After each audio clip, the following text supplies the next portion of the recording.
মাঝে মাঝে আল্লাহ আমাদেরকে দুঃখ কষ্ট দিয়ে পরীক্ষা করতে চান, এগুলো আমাদের জন্য খারাপ নয়। এই দুঃখ কষ্ট বিপদ আমাদের কোমরকে সোজা করে, আমাদের পায়ের মাটিকে শক্ত করে, চিল্লায় বলেন ঠিক কি না? প্রতিকূল পরিবেশে কিভাবে বাঁচতে হয় এই দুঃখ কষ্ট আমাদেরকে শিখায়। এজন্য মুমিন বান্দার বৈশিষ্ট্য হচ্ছে দুঃখ কষ্ট বেদনা জ্বালা এগুলোতে সে আপসেট হয় না, সে হাল ছেড়ে দেয় না, সে ভরসা রাখে একজনের উপর, চিল্লায় বলতে হবে তিনি কে? কারণ মুমিন জানে রাত্রি যত গভীর হয় অন্ধকার তমানিসা ভেদ করে সুবহে সাদিক হয়।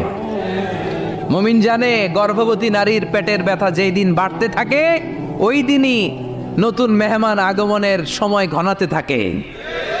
মুমিন জানে তার জীবনে দুঃখ কষ্ট বিপদ যত বাড়তে থাকে সুখের দিন কাছে আসতে থাকে। এজন্য মুমিনের হারাবার কিছু নেই। ইন্না মাআল উসরি ইউসরা, ইন্না মাআল উসরি ইউসরা। নবী হে, কষ্টের পরেই আছে আনন্দ, দুঃখের পরেই আছে সুখ।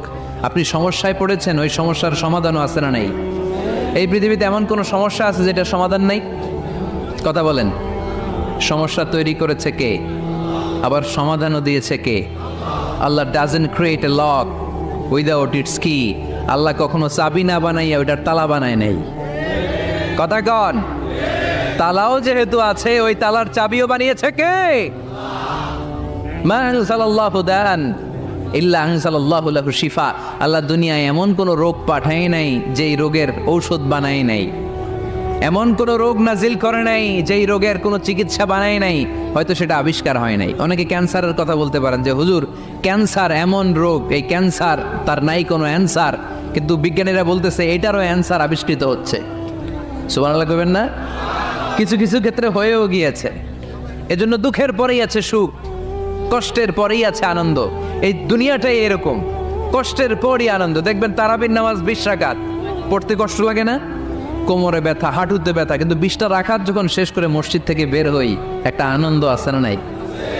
কষ্ট করে পরীক্ষার জন্য প্রিপারেশন নিলেন আপনি কয়েক মাস, কিন্তু ফলাফল যখন ভালো হয় তখন একটা আনন্দ আছে না নাই? সারাদিন রোজা রাখলেন রমজানে, কি কষ্ট, তৃষ্ণায় গলা ফেটে যায়, কিন্তু ইফতারির সময় যখন রুহ আফজা শরবতটা খাই কেমন লাগে? একটা আনন্দ আছে না নাই? এজন্য আল্লাহ বললেন فإن مع العسر يسرا إن مع العسر يسرا। ও নবী, কষ্টের দিন মক্কায় অল্প কিছু দিন, মদিনাতে আনন্দের দিন অপেক্ষা করছে।